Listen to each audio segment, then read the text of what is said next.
Hello friends, welcome back to my channel. ఈరోజు మనం tomato పచ్చడి చేస్తున్నాం అనమాట. టొమాటో పచ్చడి కోసం మనం మిక్సీ కానీ ఇలాంటివి ఏం వాడక్కర్లేదు. ప్రాసెస్ స్టార్ట్ చేస్తే ఫస్ట్ ఒక కడాయి పెట్టుకోవాలన్నమాట. కడాయిలో టొమాటోస్ వేసుకోవాలి, ఆయిల్ లేకుండా జస్ట్ టొమాటోస్ మాత్రమే వేసుకొని దాన్ని మంచిగా మిక్స్ చేసేటప్పుడు టొమాటోస్లోనే వాటర్ రిలీజ్ అవుతుంది అనమాట. మంచిగా అదంతా కలుపుకొని మ్యాష్ చేసుకుంటూ కలుపుకోవాలన్నమాట. బాగా ఉడికిపోతుంది అనమాట. దాంట్లో అప్పుడు కొంచెం పసుపు వేసుకొని కొంచెం ఉప్పు వేసుకొని మంచిగా సాటే చేసుకోవాలి. అంటే మంచి పేస్ట్లా కన్సిస్టెన్సీ వచ్చిన తర్వాత దాన్ని ఇంకో గిన్నెలో తీసుకోవాలి.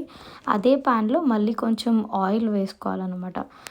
పోపుకు సరిపడినంత ఆయిల్ వేసుకొని కొంచెం ఆవాలు, జీలకర్ర ఉంటే వేసుకోవచ్చు, కొంచెం పచ్చెనగపప్పు, నేను వేయలేదు జీలకర్ర వేసుకొని మంచిగా ఫ్రై చేసిన తర్వాత దాంట్లో కొన్ని వెల్లుల్లి ఉంటుంది కదా, వెల్లుల్లి పొట్టు తీసిన వెల్లుల్లి వేసుకొని మంచిగా ఫ్రై చేసుకోవాలి.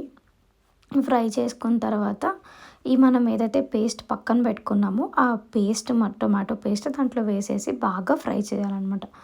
మీరు ఎంతసేపు ఫ్రై చేస్తే అంత టేస్ట్ వస్తుంది. దాంట్లో మనం కొంచెం కరివేపాకు, కొంచెం చింతపండు వేసుకుంటున్నాం అనమాట.